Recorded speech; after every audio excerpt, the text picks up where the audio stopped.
I'm glad we were able to come together and have a conversation. I'm just going to give you a couple moments, if you would, just to introduce yourself to the listeners. Okay.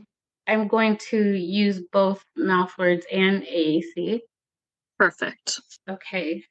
Hi, I'm TJ, or Tiffany, creator of the social media platforms, Knife Functioning Autism. I am a single mother of 3 neurodivergent teens and live and work in and around Maryland and Virginia, primarily in the Washington, D.C. area. I am autistic, diagnosed in my late teens. I was diagnosed with other conditions when I was in elementary school, like central auditory processing disorder and ADHD. I also have had epilepsy and OCD since I was a child. I am hard of hearing as well. As such, I use many ways to communicate, like ASL, mouth words, high-tech AAC, and other ways, depending on how accessible my speech and memory is to me at the moment. I will use both mouth words and high-tech AAC today. I work in special education, or more preferred, accessible education, as a paraeducator for elementary school, and I am a communication teacher and partner to mostly teen and young adult autistic non-speakers. My passion in the disability space is communication and education rights for people of all disabilities. I specifically love teaching how to implement high-tech speech-generating devices in schools and homes. Because, as I always say, I would have had access to my own speech earlier in my life if I had text-based or high-tech speech-generating methods. I also proudly serve on the nonprofit board for Lily's Voice, which provides high-tech AAC access to students in the United States if they have no other means of getting one. Thank you so much. You would prefer TJ, correct? You could say Tiffany or TJ. I don't have a preference, but one of my besties is Fidgets and Fries. Her name is also Tiffany. Yes. So she goes by Tiffy and I go by TJ, so people don't mix us up. We'll stick with TJ. I know your friend recently published a book. So exciting. I'm using it right now. Oh, I love it. And I read it to the autistic kids in my school.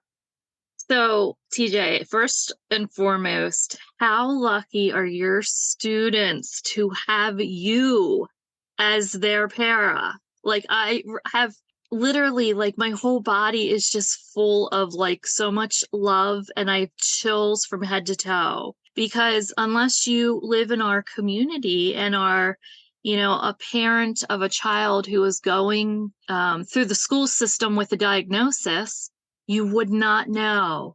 And you bring an enormous amount of life experience and knowledge and perspective to the table that most don't have. I am just blown away by this right now. I'm so excited to talk about this. So you were diagnosed also with epilepsy. Was that before or after your autism diagnosis, or sort of around the same time? Unfortunately, very much after. Although, just from knowing now what I know I've had seizures my entire life since I can remember. But I had no clue that other people were not feeling what I was feeling inside, because my seizures are not very noticeable to others if they're not trained. How do they feel to you? So I have like 4 or 5 specific types. So there's one that is very much like what Mitch McConnell has had. Mm-hmm. Just it's like somebody hit the power off and restart button on me. Mm-hmm. But I also have some where they're like sensory seizures.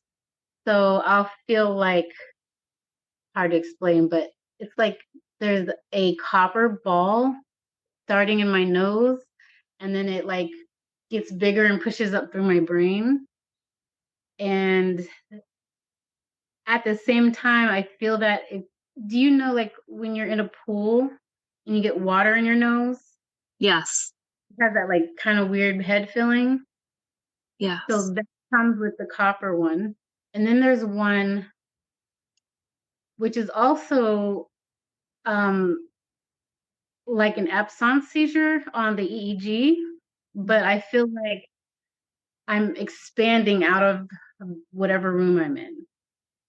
So I feel like I'm here, but like my consciousness is floating up there. Mm-hmm. Mm-hmm. And both of the one like Mitch McConnell and the bubbling up one, both register on EEG as absence seizures. Okay. But it's weird because um, they're not the same, but they both look the same on EEG. And then I have one where it I feel like really like groggy. And I know when I'm feeling groggy out of nowhere, I know that I call it like the falling star seizure. I just like see dripping stars in my vision Mm-hmm. and they're like going like this, but usually they're just like dropping down. That particular seizure makes me really sleepy. Like I can't force myself to stay awake whatsoever. Okay. And then other people just tell me that I have like the Mitch McConnell thing going on, Mm-hmm. but I feel it. Like I know what's happening. So it's different from absence seizures because you just come back into it. Like you don't know what's happening, but sometimes I get stuck and I can feel like people are talking to me. I can hear them, but I can't do anything. I can't move or um I can't I can't break myself out of it. Mm-hmm. I understand what you're Yeah. saying. They're so complicated.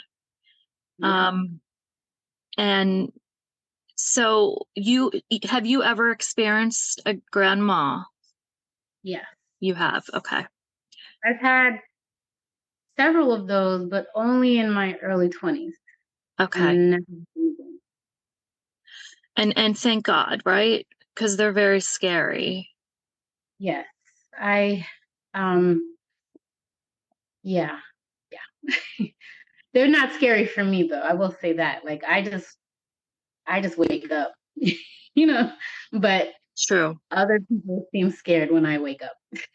Yeah. So for me, I don't really feel those until, like the pain comes from like one time I dropped and hit a like a kitchen counter. Yes. But I woke up not understanding what was happening, but the pain did come a little bit after I woke up, like, oh, I've injured myself. But Yeah. during the season, I don't remember anything whatsoever. So what you just described is exactly what my son Colin had. That was his last seizure, a grandma, and he hit his head on the back of the counter. Oh wow, that's the same thing I did. Yep. Yeah. And so Colin is non-speaking, as you know. So like I appreciate you explaining just a little bit about your experience because it is helpful. That's Was it head pain that you were feeling, or was it body pain because you dropped, like all over body pain? after I, honestly I don't remember that much. Mm-hmm. It was like I was like 22. Okay. So I'm 42, so that was exactly 20 years ago. But I do remember I was in pain. I'm not sure if it was my body or my head, but probably my head because I hit my head. Sure. Central auditory processing disorder. Do you think that that's difficult to get diagnosed? Uh, so I was a child when I was diagnosed. It was in elementary school. Okay. Um, I do think it is difficult to get diagnosed, though. Um, they had to explain why I did not hear them calling me, Mm-hmm. but when they checked my hearing, it was supposedly good. So Yeah. I think that was like their only explanation back then, which it would still be the same now. But I'm not really sure the process of diagnosis as a child. I should ask my mom that because, you know, but this was in the 80s and 90s when that was diagnosed, along with ADHD. But now I as an adult, I feel like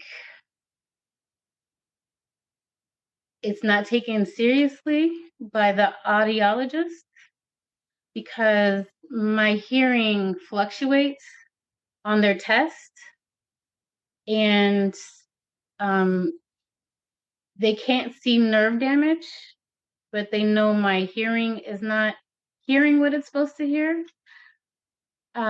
So it Hmm. kind of upsets some audiologists. I've even heard this with deaf autistic people that Mhm. audiologists kind of like get annoyed or irritated or think they're faking because the hearing fluctuates a lot and it doesn't show up it shows up on the hearing test, but not like in the nerve test. So they don't understand how that works. And not a lot of them really understand any of the sensory processing disorders. Yes, I agreed. Yes. That's a whole nother diagnosis that's so very difficult to get. TJ, I just have to pause and say that we obviously are our own advocates and advocates for our children, and in your case, your students. Um, there's so much that mainstream medicine does not understand. I mean, you just gave a perfectly clear explanation as to the disconnect and why they're not picking it up. And they actually are defaulting to people essentially lying. And that is Yes, just very upsetting. And yes, it's across the medical community. And I'm very raw and honest on this podcast because if we don't have these type of discussions, things won't change. I just wanted to just pause and thank you for explaining that. And hopefully, if we have some nurses or physicians listening in, that will then be on their radar. I mean, I think that we are probably connected to some more experienced or more out of the box physicians, because of our life experience. Thank you for explaining that. So if you want to just kind of dive on in, I would love to learn more about. I know that you're a huge advocate for educational and communication rights. And it's certainly the letter board.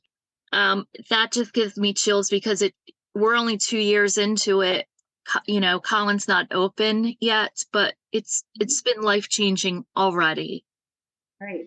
Yes. And I know that you spoke at the Spell to Communicate conference this year. I guess it would be I Ask. I kind of get confused with what it falls It's, under. it's Motormorphosis put on by I Ask and Growing Kids Therapy Center in Herndon, Virginia, and they specialize in spelling to communicate or S2C, but it's really a conference for people who just care about getting communication, period, to non-speakers and unreliable speakers.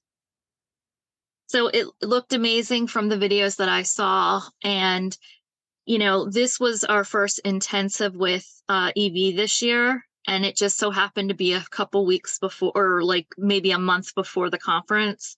So next year I will plan to attend and bring Colin, because I understand a lot of the communicators are there to soak in the information. Yes, and it also the fraternity, seeing people like yourself, you know, in all levels. There's people who've never spelled before, and there's people who are typing independently now, and all the levels in between. And it's just so good that finally there's a place where people can be themselves and be inspired by people like themselves. Yes. Yes, absolutely. So I'm going to hand it over to you and let you educate us. I do want to touch on something that we just spoke about, Mhm.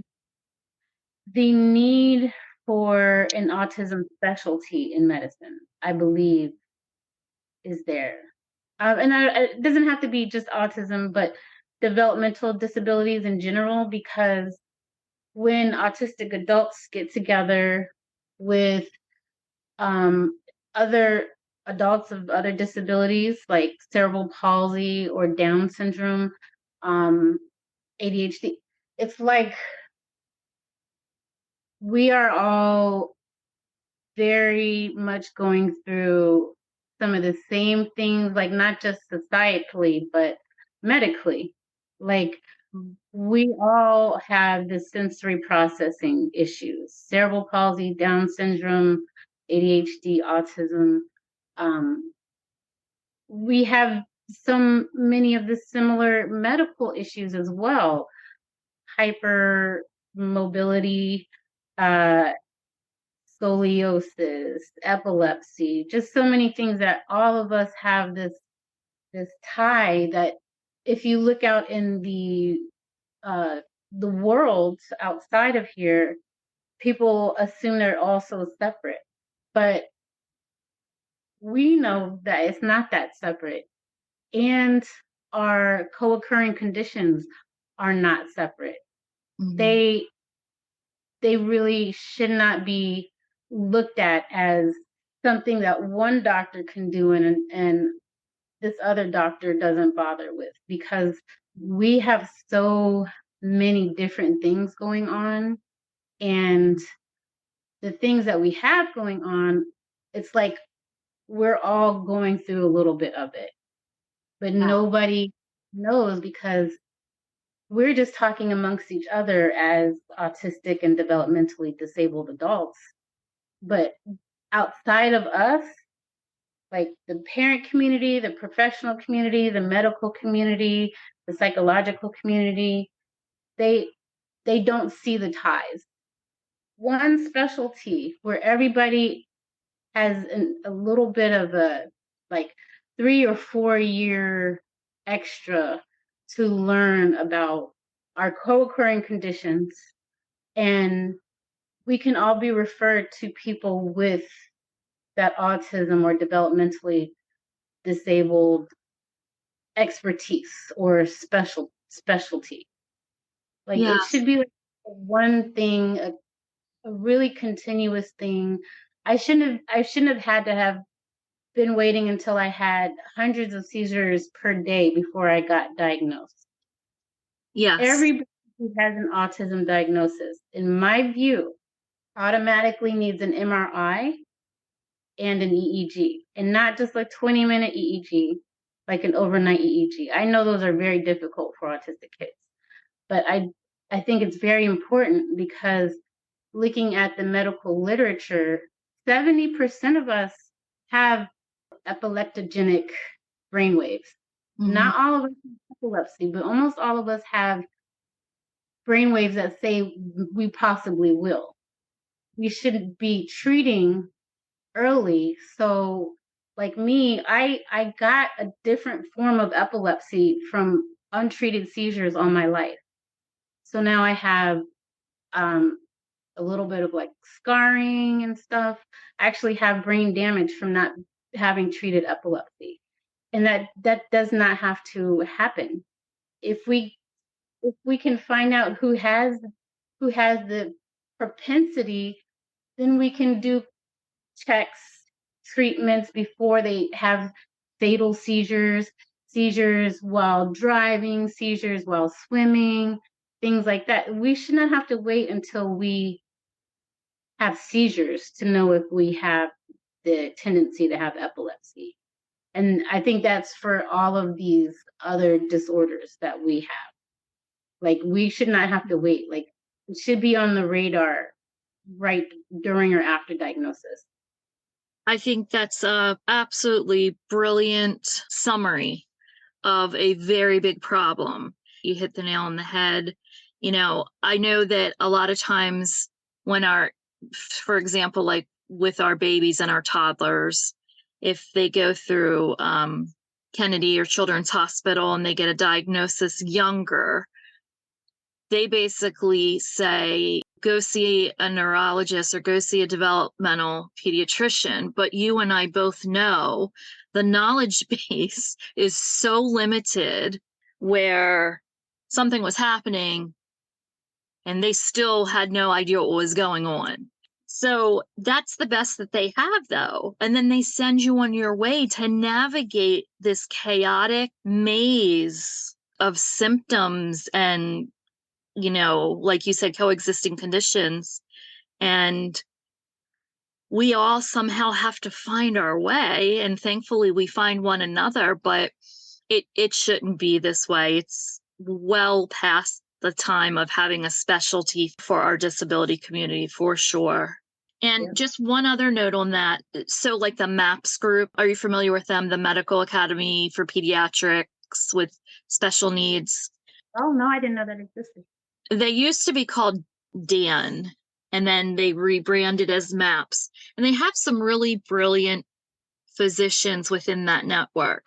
The problem is they're the physicians that are doing the cutting edge research, and they're speaking at the conferences that we go to, and they're educating others. So when do they have time to treat and consult with patients, right? So there's that barrier that we come up against. So it's like a whole medical school makeover, in my opinion. In 2015 and 2016, decided I was going to go to medical school. That's when my epilepsy started getting really bad. So I couldn't even read. I would read a sentence and I could not remember it, because what I didn't know at the time is I was having short absence seizures just all the time, and reading, it would just erase everything I read just like that. But I did learn during that it takes 17 years roughly, that's the average, for new research to trickle down into the teachings at medical school. So the medical schools are always about 17 years behind. And that's ridiculous. Yeah. It's disheartening. It's infuriating. It's all of those things. 17 years. I mean, that is a long time.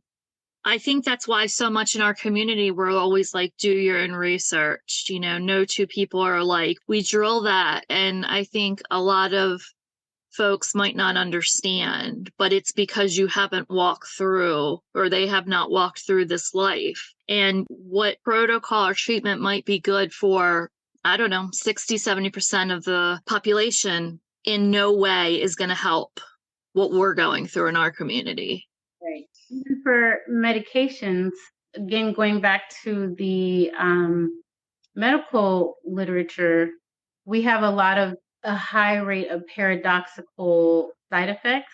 Yes. So the medicine works opposite in us than it does in the general population. So it'll do, for most of them, it will work that way that it's supposed to, but for us, it'll give us the opposite symptoms or increase what we were trying to work on or help. I wish they would have parents or individuals as part of the committee consulting with CDC. Talking about the national committees they have on autism? Yes. Essentially, from where I'm sitting, they don't do anything and nothing has ever gotten accomplished. It's like they have like one or two spaces, an individual or a parent, and, you know, give their perspective to the group. But you're essentially up against what I believe is a hand-picked group. Oh, yeah. So all of the things that you know and all the things that I know and that most of the people in our community know, they never reach, a level of being productive in that sense. What frustrates me so much is that I have gone back and I've seen videos from like the history of autism and non-speaking people. And we've had spelling since the 60s. Mm-hmm. It's 2023. It's like 63 years since 1960 started. And it's like what we say amongst each other just never sees the light of day. And that's because we don't have like credentials. We haven't been taught by other people who don't know anything about autism. And it seems like that's the only way to get your voice out is to not know much. Yeah. Seems like that's it's part of the I don't know how else to say it, but it's like part of like their agenda, I feel like, to keep things stagnant. In terms of like S2C specifically, we know that we are stuck because ASHA won't endorse us. It blows my mind to see the people that put in effort every day to try to tear down this program that is helping millions of people globally. yeah. Part of that is that I continue to have these conversations with educators and I continue to plant seeds. And I don't have an expectation that my son will ever get that therapy through school because I know what we're up against politically. But it doesn't mean I'm not talking about it. I will continue to talk. I will continue to educate and put videos and whatever I can out there. But what I can say is that until ASHA gives that stamp of approval, that literally all I'm doing is planting a little tiny seed because those educators will not entertain any of the information. I mean, they're never going to, just say, "Oh, okay, I'll go do some training. I want to help the people in my community on their own because what's the incentive?" So, I mean, having said that, I do have 3 educator friends that have said that they would like to get the practitioner training, but they are coming up against yellow tape because it's not endorsed. So that means they have to pay out of pocket. And then that means they probably have to run their own practice as a side business, basically, to help people in the community. And they're just trying to figure out all those logistics. That's exactly it. I Yeah. have a friend now. She has her own practice. So she said she doesn't care if she loses her certifications, which is what happens to SLPs or ABA therapists if they, maybe OTs too, I'm not sure, but both of the other groups will lose their licenses from their organization due to doing that. And one thing I have learned is that people who do care, they will find a way to help their students because there's something that I call the car movement of spelling. So when people would take their kid to ABA or to speech therapy, they would walk out of the center and into the car, and they would do spelling in the car. Oh, wow.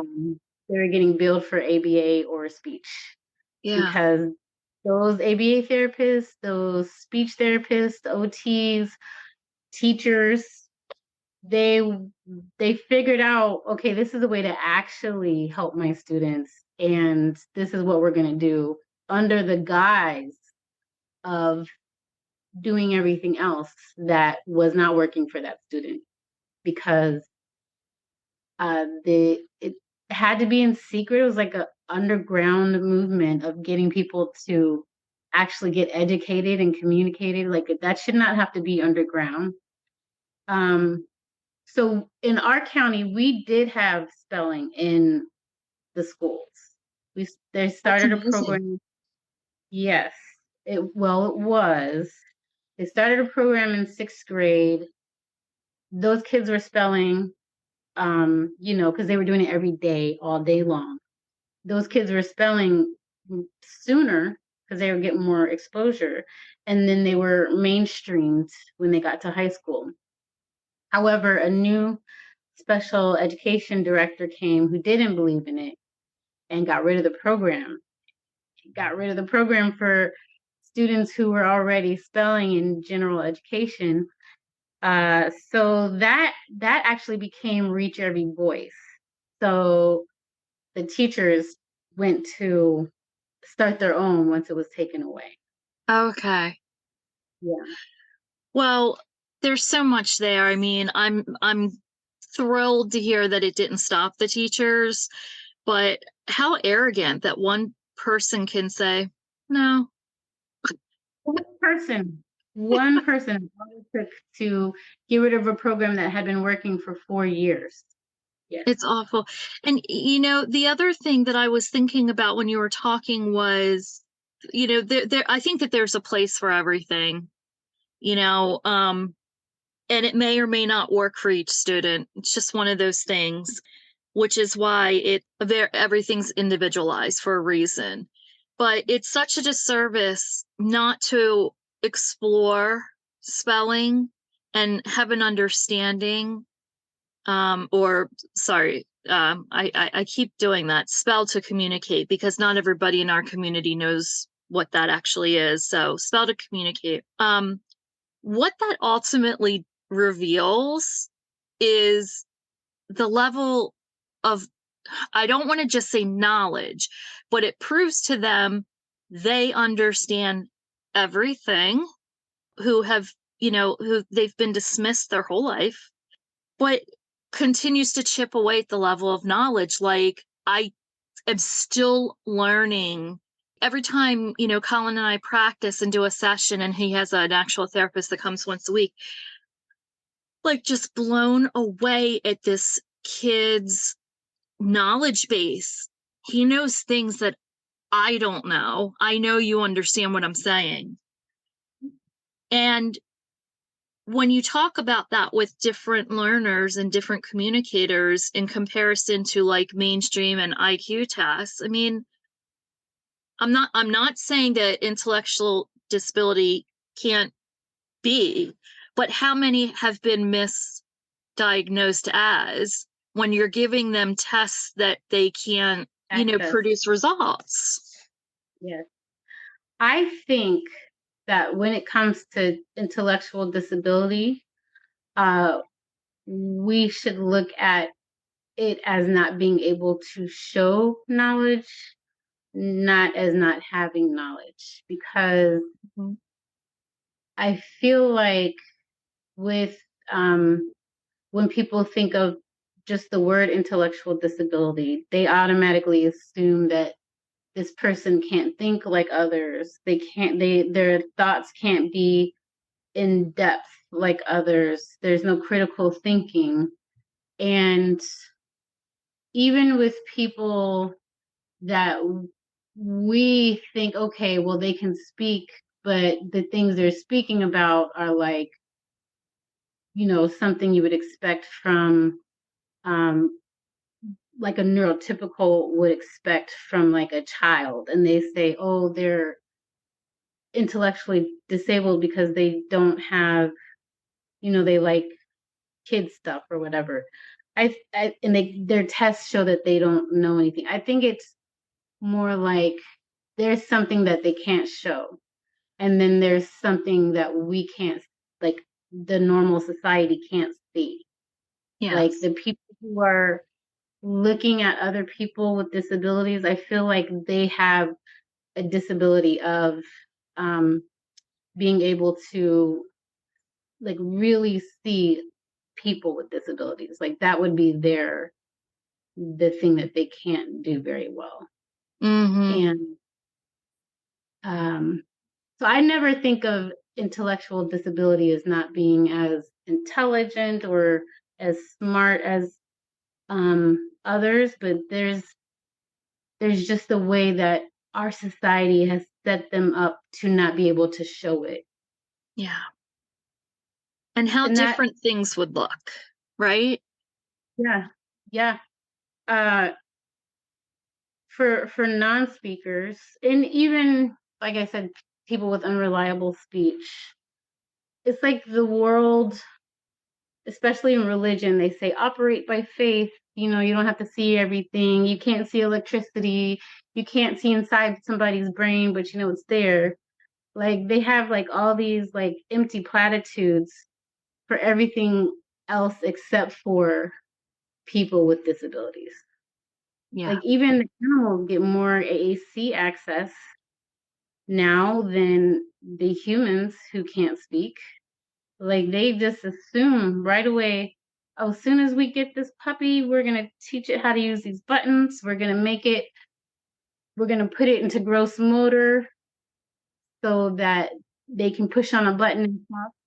But when we bring up a letterboard and say this is put into gross motor too, you know, for people who can't talk, oh no, that's not real. You Yeah. know, they say it's not real because they just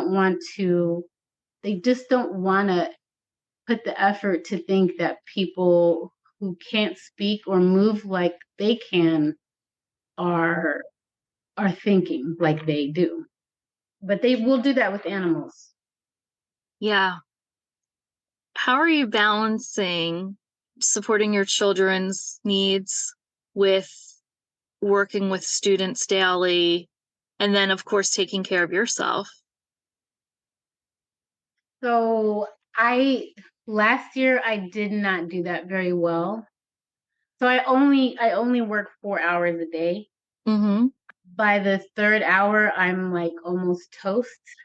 Mm-hmm. However, um, through the time, I've learned to um, notice my tiredness, Mm-hmm. or if I have any seizures, I nobody else can tell really, but I can feel it, and sometimes I just have to take my students for a walk or something so I can deal with them. Mm-hmm.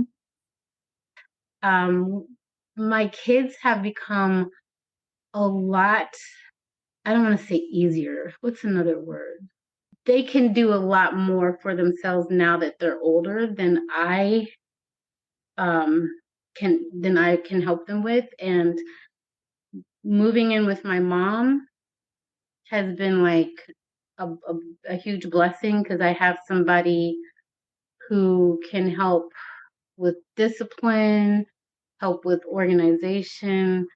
Really moving in with my mom has helped me the most with my kids. That's They, wonderful. yes, I was with I'm separated from my husband, but living with him was very dysregulating for all of us.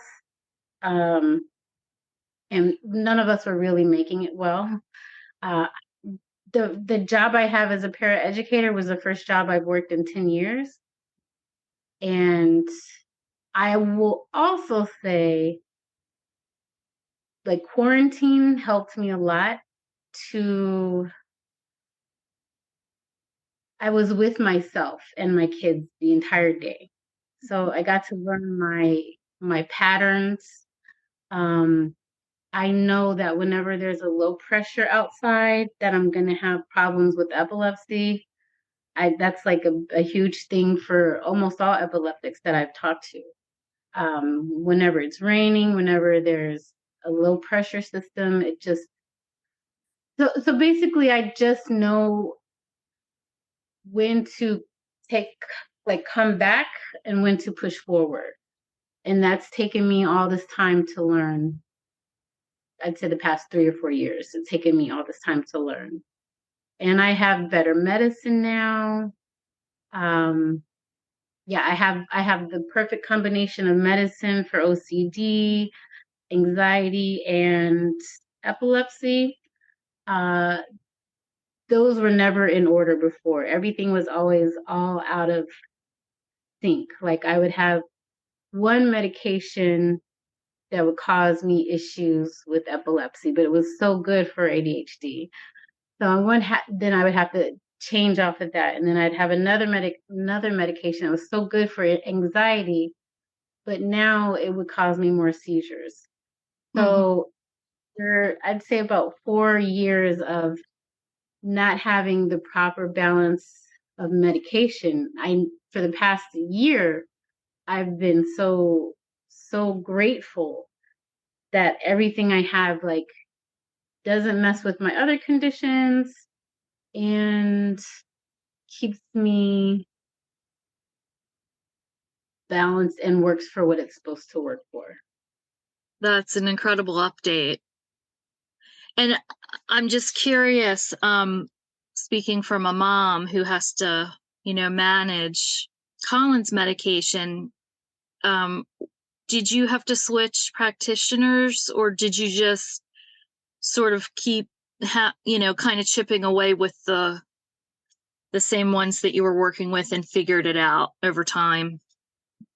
Yeah, I kept the same people. Once I got a good group of people, I'm not changing for no. I don't want to mess that up, but Mm-hmm. generally been the same doctors or the same practice. Mm-hmm. Okay.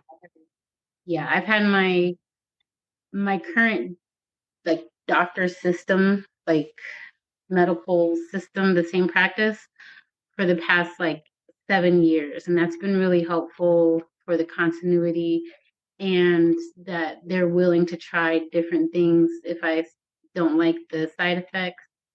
And so it's been the same group. Like my therapist is the same, my psychiatrist is the same, and my medical doctors are the same. They've been like that for at least 6 years. That's so great. It's so great that you're at a point where you have that level of confidence and a strong foundation. That's Yes. wonderful. Um, There was suffering before that, though, just pure suffering before that. I'm sure. Yeah. Um, how are you liking working at the school? I I'm in love with my job. I was walking around today. The kids were just sitting on the carpet, and I'm looking like, what a blessing of a job I have. Like I love kids. I love I love teaching, it turns out. I didn't know until I had social media that was the case. But I I just love working with the kids and doing what I do. Today I didn't have the best day, but usually I have a very good day. Last week was so boring because it was just all the adults and the teachers, but this week the kids are there. They're hilarious. Um, they don't get my jokes though, but they do hilarious things. Yeah. They remind you why you are doing what you're doing. Yeah. They're just so sweet. I just love working with the students. And I will say I love working with the other staff in my school, except for the one person from today. But everybody else, they've been so amazing. They really, really just care about the kids. Mhm. Um, and so much so that once they knew I liked talking about education, communication. Like last year, I was just a lowly peon of a paraeducator who just came in, and I would say like nobody had any ego to really, they just wanted what helped their kids. And since I could do that, I was allowed to do that because Mhm. they love the kids. That's amazing. That's so fantastic. Um, are you allowed to participate in meetings at your school? No IEPs or anything, no. However, I do tell the teachers like everything I think they need to know about the students, or not only just for the student to get help, but also so the teachers are armed with, you know, this is what we can do. They can better partner with the parents because I work one-on-one with the students. They are working in a whole class, so they don't get to see all the little nuances of the students, I don't think. Yeah. It's like I already knew the answer to that question, but I just wanted to say it because you just made my point. You're working one-on-one with the student, and you are seeing very clearly what it is that would be helpful for them to, you know, to better support them, or some creative ideas that maybe the teacher isn't familiar with. It, you know, it takes a team. It takes a lot of eyes and hands-on in an education system, to get these kids' needs met. So, do you consult with parents also? Yes. I did not. I only started doing that like 3 or 4 years ago because people kept forcing me to. They kept, please, please, please, I'll pay you if you talk to me. So I started doing it. But um, so I do consult, but I don't like knowledge to be behind pay. You know, Sure. like if somebody can't, should not be, just like we said, like they should not be gate kept information. So I do charge, but mostly because parents just said, please, please, we'll pay you. So that's what I have my social media for, so I can say like things that people I think need to know, Yeah. and they don't, you know, try to have to pay for it. Yeah. I love your content. I feel that I'm saying this for the people that are listening, not for you, because I know you know this. But I think you're incredibly brave because your content is so needed and it's so beautiful, and you truly are an educator and full of love and light. Thank you. But it's in a challenging time. We're in a challenging time in our world with social media. So that's why I say you're brave. But Yes. you're loved and well respected. You know, your light certainly shines, you know, out there. Thank you. And you do need to make a living. I know where your heart is, but you do need to make a living, and you do have so much knowledge and experience. So it accept the money, because people need, they need your knowledge base. You understand things, you know, that a lot of people, I think about like when I first got started, you know, when the diagnosis was new and I didn't know anything. I didn't know the laws. I didn't know what my rights were. I didn't know like which doctors, and, you Right. know, it's all the Oh, things. And yeah. this is what you do know. And so, and people trust you. So allow them to give you the money for your time and your education. Is there anything else that you felt like you wanted to convey? Yes. So I I cannot put into words my perpetual anger. I can't put that into words. I cannot express how angry I was when I learned that at least since 1964, people have been spelling. People have been talking about, hey, we're in here, you know, presumed competence, and how that message is still suppressed. Mhm, And I feel like a lot of the infighting in our community is continuing that suppression, mm, because when people are searching, and I still hear this from families today or people who are um, older adults who are just diagnosed, when they go online to look up autism, you know, to see about themselves or their children, they're still finding the terrible stuff that you and I know already is out there about autism, but they're also finding the terrible people. They're finding um, influencers. mhm, And totally, I love social media as a, like you mentioned, a financial resource, a resource where we can learn about each other and things. But I feel like what we really need to learn is hidden behind these people's want of clout and views. And the clout and views are seen as fights between parents and autistic adults for the most part. Yes, I understand. And those, because they get the most attention, are all people are finding. They're not finding what they need to know about why their child is not speaking, or why they can't touch an AAC device. They're not finding the information out.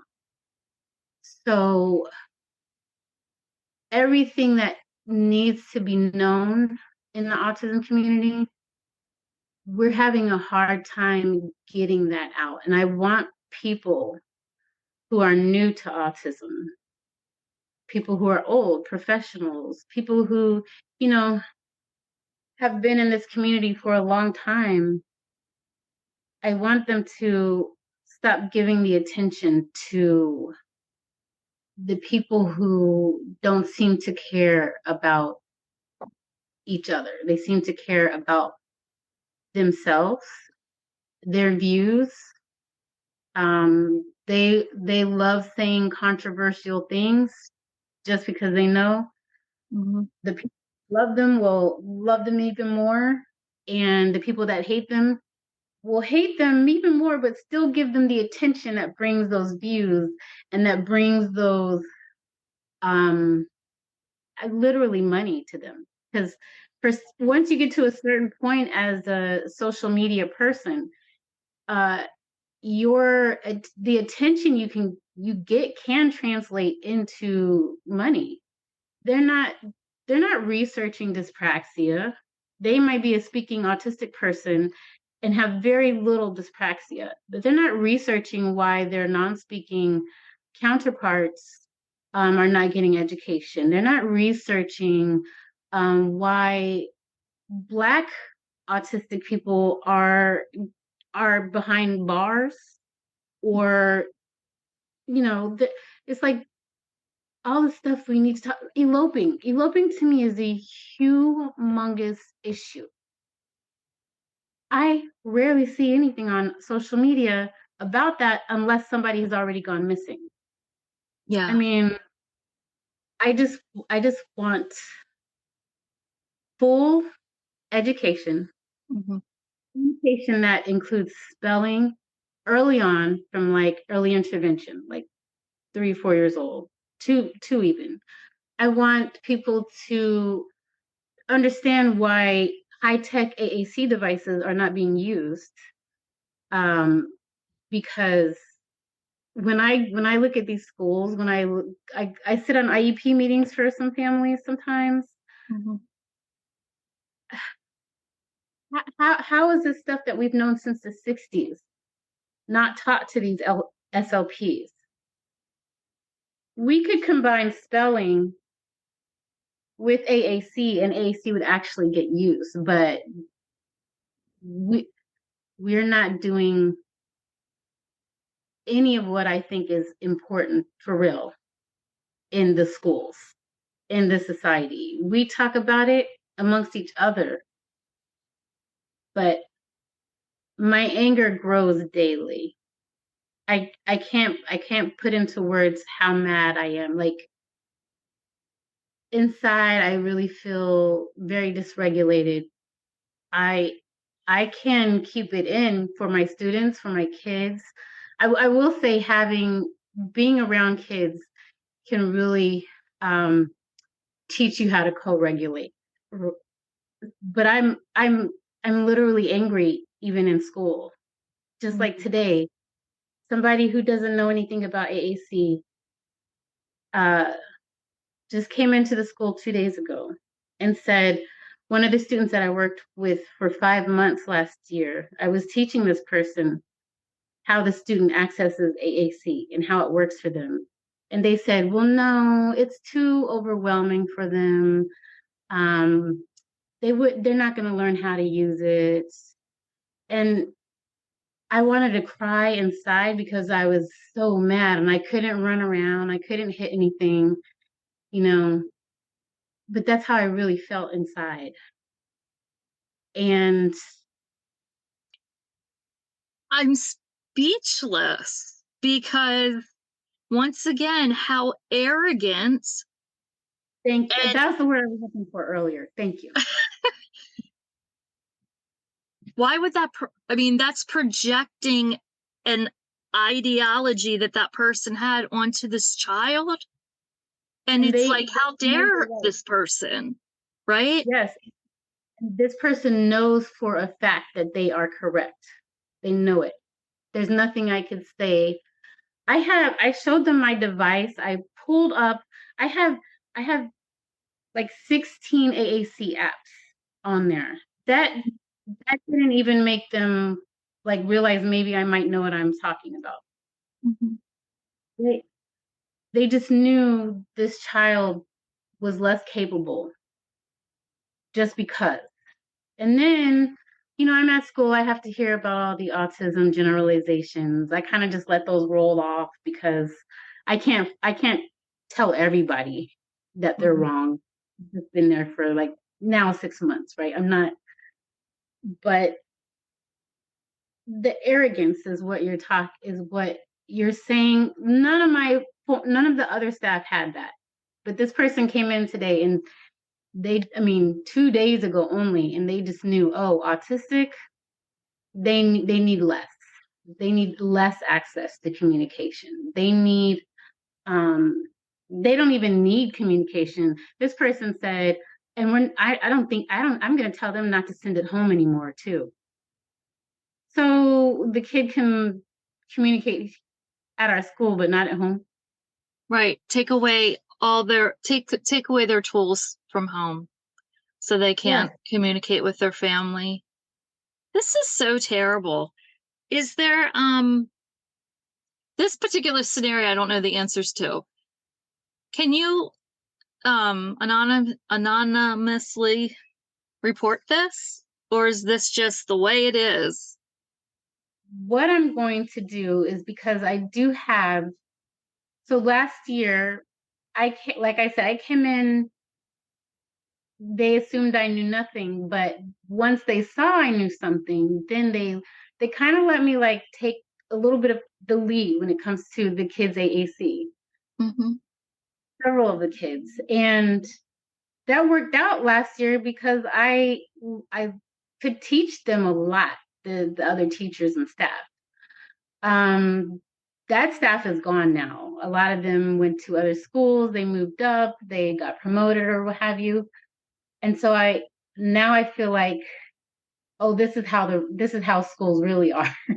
That's how I'm feeling today. But Yeah. I'm not going to report it.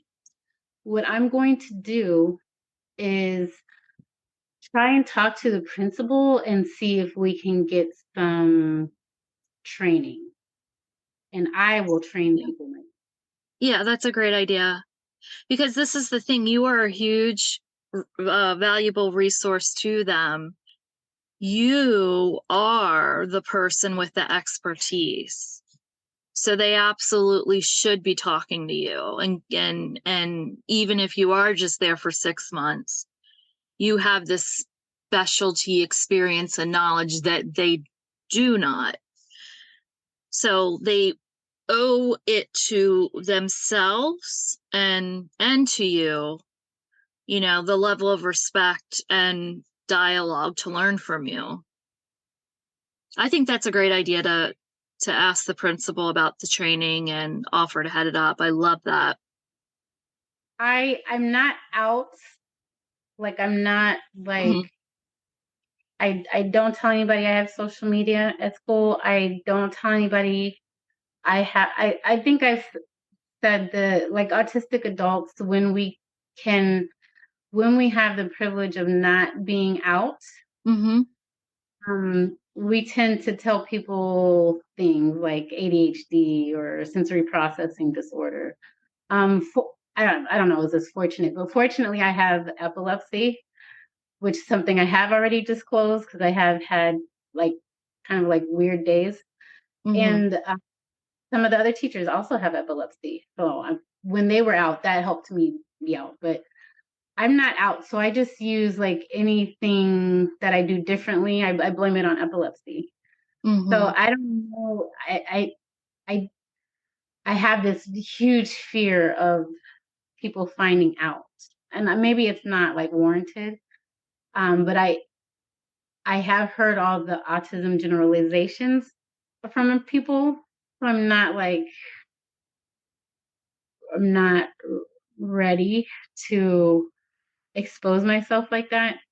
Mm-hmm. But um I do tell them that I do teach non-speaking kids communication.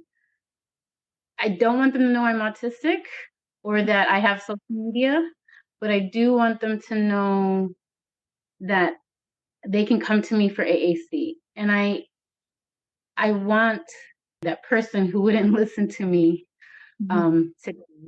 to be in the training and be like, Yeah. Yeah. I yeah. hear you. I've done talks several times for people in my county, and they don't know who I am, of course. But for special educators, I've done different things, and I'm on the Maryland Developmental Disability Council. Mm-hmm. So um, I think I can pose it that way, like I am. Um, I'm a resource to come to, even though I don't have like the credentials other people have. I Yeah. just think that's why that person assumed like they didn't have to listen to me. I think it's because I'm just a paraeducator. There's definitely an ego issue with a lot of people when it comes to that. And I just got done telling my a therapist that works with my son just yesterday that for me, the piece of paper doesn't matter. It's the experience and the connection. You know, um, I've had very qualified therapists in the past who have lots of credentials and they were terrible at their job. so Oh, so I'm curious, would it be safe to say, because I don't ever like to assume anything, is trust an issue for you in terms of not wanting to disclose things? it's You, all trust. yeah, I get that 1,000%. One of the new people who I thought was like awesome, they welcomed me, and it turned out they were a longtime para in the. Unfortunately, we have segregated classrooms, but they were in that classroom, and I was like, oh, this person is going to be so good, maybe. And they said they have a grandchild who's autistic. So I was like, okay, maybe, this will be a person I can feel comfortable with. And then around our non-speaking students, they said, well, they'll drive their parents crazy when they get home. And I was like, and they said it in front of the kids, in front of these elementary school kids. So I was like, nope, nope, I can't. Every time I feel like I'm on the same, I see eye to eye with somebody, they do something where I'm like, oh, this is not okay. Yeah, I understand that. I for years have been um just sort of on repeat about that with all of Colin's therapist. And really even family and friends, because you know how that is. That's another obstacle in Yeah. some cases. But with all of his therapists, he understands everything. Do not disrespect him, do not talk down to him. You know, I I've been in situations where I've overheard other therapists do that to other kids, and I've reported every time, and I'll never stop. It breaks my heart every single time. Yeah. It's just awful. No person should be made to feel that way, you know? It's been going It's on like, forever. Sorry, go yeah, ahead. I was just gonna say every time that happens, that adds like one more piece of that inside like anger I have. Yeah.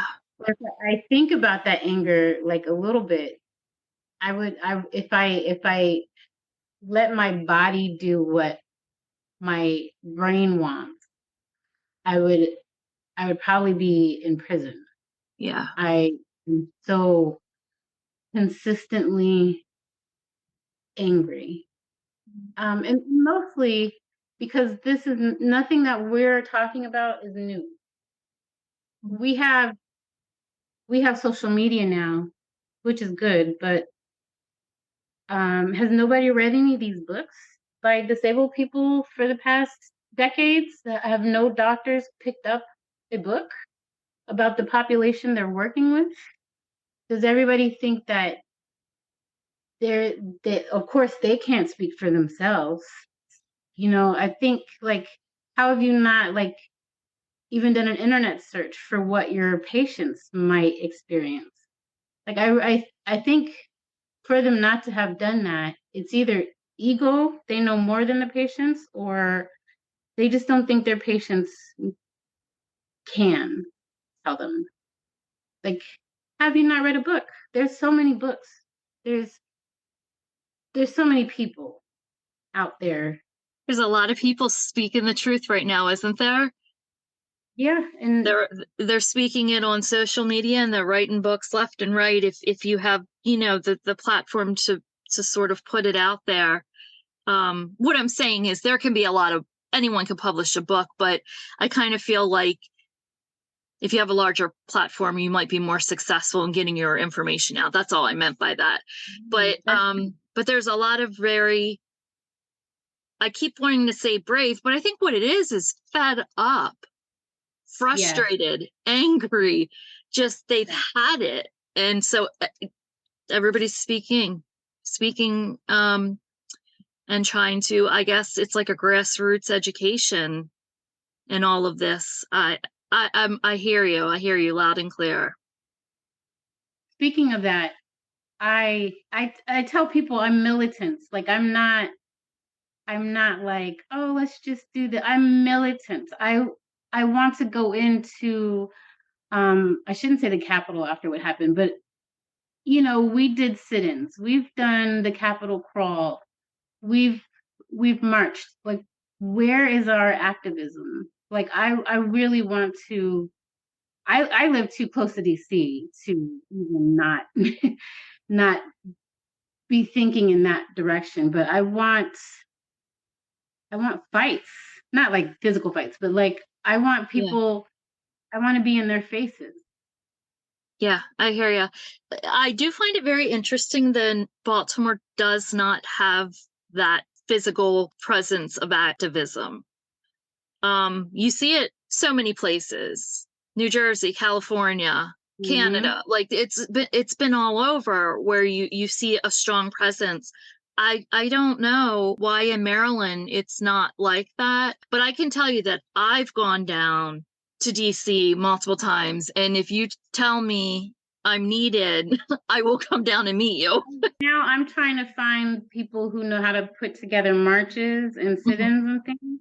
mhm. Um, I'm trying to I don't know, I'm not great at organization, but I'm trying to organize something. Like I don't think we should have to wait. I don't think my students who are being treated like crap should be treated like crap another day. I don't Yeah, think we should be waiting. And I don't know how to break through this. Like I'm doing like stuff with the Maryland State Council and social media, but I feel like there's so many of us who think like this that we can do something, something huge. We had the pink hat march, yeah. Hmm. we can do something like that. Absolutely. I mean, just thinking about disability history and all the people who sat on the steps and protested then, and that's what got laws changed. That's the only thing that got laws changed. The 504 students. The only thing that got the 504 passed in California, which created the federal stuff, the ADA and the IDEA. Those are not good anymore because there's too many loopholes to still deny us our rights under the ADA. I want policy to ensure our rights. I like literally actually protect our rights, not like just put it on a piece of paper and say our rights are protected. They're not. Like non-speakers are not. They have, I can't even. Yeah. Like, I don't know how to go about organizing the marches and the sit-ins either, but I can certainly help you with the research. I'm happy to do that. Or not the research, the networking.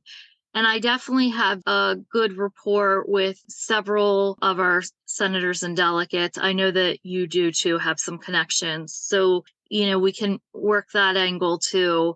I've reached out to people in the past, legislators in the past, saying, I need your help. I did a local town hall about 6-7 years ago, maybe. And I reached out to my senator, who happens to be my neighbor, and I just said, I need your help.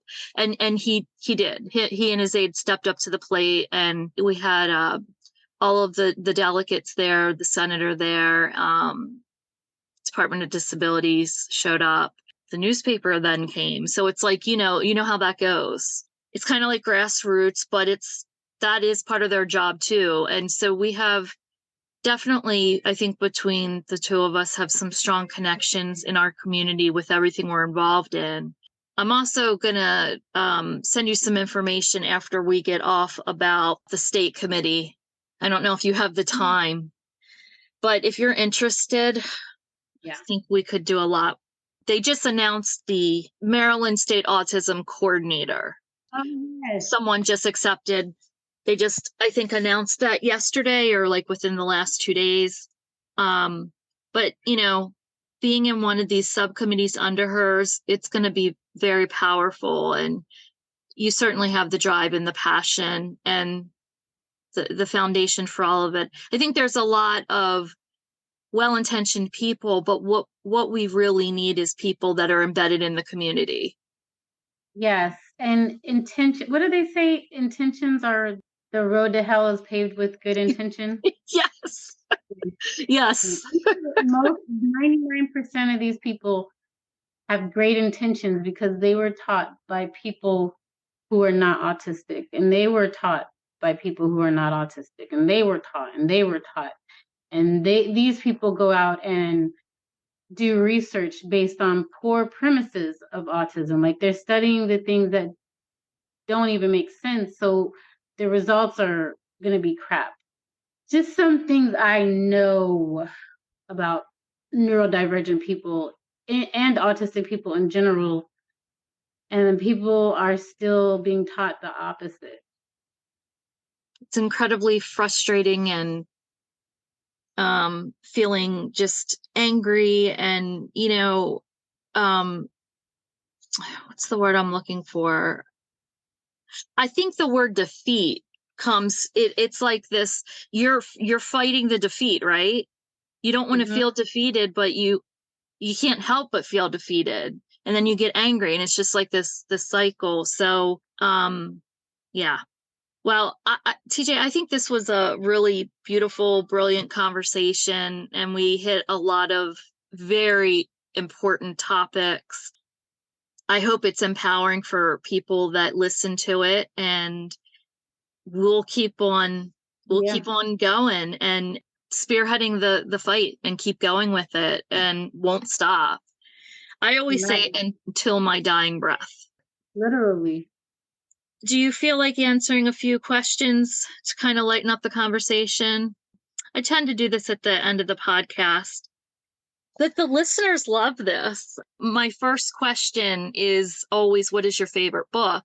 And I can't tell you how many people have, it's almost like they have a little book club out in the community. They've went and got that book because of what our guests have mentioned on the pod, their favorite book being. So I feel like we're just always helping and inspiring one another. So do you have a favorite book? So I don't really read any fiction. Mm-hmm. But there is a fiction book that I do love called, and it's actually a movie too, called Miracle at St. Anne's, about the Tuskegee Airmen in Italy, Mm-hmm. which my father was. He was a Tuskegee Airman stationed in Italy. He learned Italian and everything, and it's a great story. It's a great story about like revenge, about just humanizing the Tuskegee Airmen. When the airmen, were not just looking at them like, oh, they were Black pioneers, whatever. Like, this is it goes through personalities in the book, and um it has a beautiful ending, even though I say like there's revenge in the story and things, and then there's war, of course, World War II, but it's a great story as a fiction book. Nonfiction, I would have to say The Leaders Around Me, Mm-hmm. with several scholars talking about certain things they want to speak about in their life, and about spelling. One of my favorite books. Okay, what would your dream vacation be? This is a very good question, because my dream vacation would include no worry about expenditures. Um, I I don't know of a specific place where I'd go, but I definitely have my best friends and my family with me, and money would be not a worry. Yeah, great answer. I love it. Okay, who inspires you? So, in the autism community, who inspires me to this day? Um, when I got, so my first diagnosis was in college, it was Asperger's, but I had another mental health crisis, and I got an autism diagnosis. I had a friend we talked to each other about a lot of other things. We were in a lot of groups together. He was non-speaking and autistic, but we didn't connect on that point then, until I got my autism diagnosis, and then we were like, that's like pretty much all we talked about then. Mm-hmm. But he was non-speaking. He had gone through a lot of abuse, a lot of stuff. He passed away in 2018, but it's like he force downloaded me all this autism knowledge. I'm not saying I think he knew he was going to pass away, but he really had a lot of communication needs, and he knew that he could force me to communicate with him via Facebook Messenger. And he taught me a lot of this stuff about dyspraxia, about intellectual disability and things like that. So he still inspires my fight today. Wow. I'm so glad you had that gift and that friendship. What a blessing that, he continues to live on through you. Yes. And I'm so glad he, like, all the times that he would like yell at me for not getting back to him in time, who knew but we were only going to have like 3 years of communication before he passed away, Yeah. because he was so young. But all those times that he would get mad when I didn't get back to him in, like 20 minutes or whatever, like, I'm using all of that stuff now. What is your best advice for parents? My best advice is to enjoy your child, enjoy their lives, enjoy their differences. A lot of the parents I talk to, especially early on, they're not enjoying. Well, it's hard to enjoy a toddler because they do toddler stuff, but I see a lot of parents like always like frazzled or always trying to make sure they're doing the right thing, and they're not noticing the happy moments. They're not noticing the quirky goodness of their child's differences. And it's like you said, they don't know anything about autism when they first come in here. And then of course they're going to search and get scared and depressed about all the things that may come and just be worried about the future. But a lot of parents I've noticed when they say looking back or they're looking at like younger autistic kids, they say, oh, I wish I had enjoyed their stimming, or I wish I had enjoyed, this and that. But we were just like so worried about all these things. And I feel like the kids are feeling that, they're feeling the frazzleness of their parents. They can't, of course, describe it. And the parents will think that that frazzleness that the kids are feeling are like parts of autism, But Yeah. we as disabled children, we deserve to have parents that are relaxed and enjoy us just like they would our non-disabled peers. Like society teaches us to be afraid or to be sad when our kids have diagnoses. They don't teach parents to how to not feel that way. Yeah. And if you knew what I knew, you wouldn't be as afraid of the future because you would know how to not be. So when I say that, it's because I have two non-speaking aunts who are older. They're in their 60s, a few cousins, and who are also non-speaking. And coming from that background, I know that life is hard in general.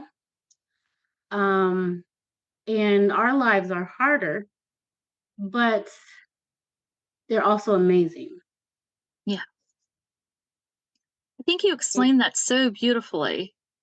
I would absolutely, admit that I was one of those frazzled parents in the beginning. It's so overwhelming. And you're right.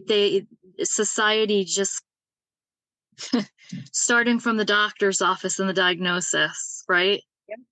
They don't necessarily set you up for support. I mean, they did say it's not your fault, but other than that, they basically said, he's never going to do this, he's never going to do that, and accept it and deal with it.